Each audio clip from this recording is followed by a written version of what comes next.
Gaza health system collapsing. Half the people are starving. UN. This is an extremely rare occasion, ladies and gentlemen. In fact, it's one of only 2 major incidents in recorded history that could be possibly ameliorated by Paul Gascoigne turning up with a bucket of KFC.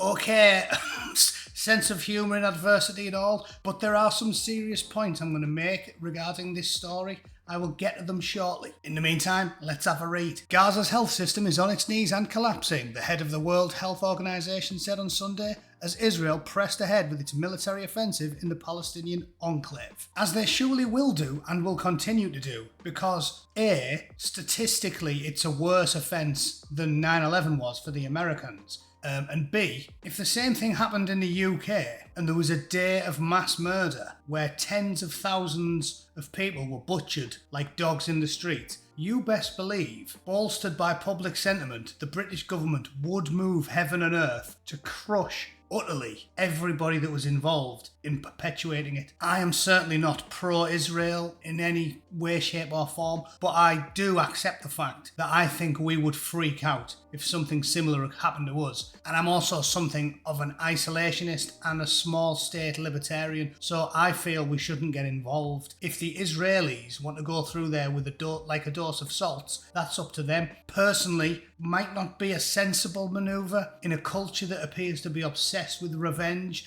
I don't see how wiping out Hamas will achieve the aim that they think it will, when they will simply make a new organisation, doubtless staffed just as well as Hamas, with all of the children and relatives of the people that used to work for Hamas. So there's not too much sense in it if you ask me, but it's up to them. Under international law, healthcare facilities are meant to be protected during conflict, but the WHO has verified over 449 attacks on healthcare in Gaza and the West Bank, because terrorists know this and put arms and munitions in the food banks. It's not like you go in there and you've just got sausage rolls and Cocoa Pops. No, it's going to be meat products, bread and AK-47s. On Sunday, Israeli tanks entered the centre of Khan Yunis, which Reuters described as a major new push into the heart of the city, and Tedros was speaking as countries discussed a resolution on the situation in Gaza that would see the WHO report on the public health implications of the crisis. Don't even start me on the WHO and the UN. Essentially, this is all linked to the decay in the last 4 or 5 years of public trust in organisations and institutions that were once well respected.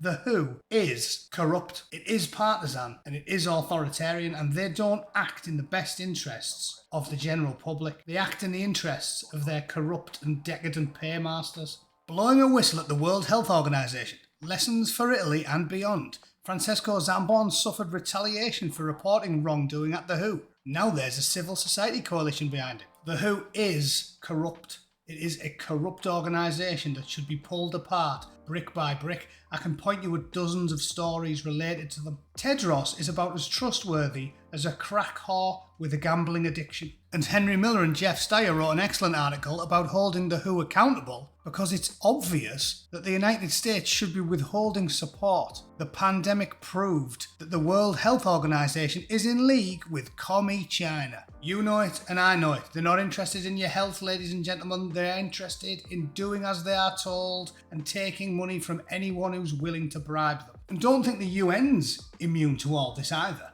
There is also a mountain of evidence that Hamas leaders have been using humanitarian convoys in order to move around the area. So obviously the Red Cross and the Red Crescent, they're as bent as Elton John's cock as well. Oh yeah, and the final ignominy for the United Nations. From CBS News, Israel says these photos show how Hamas places weapons in and near UN facilities in Gaza, including schools. In UN facilities on Gaza.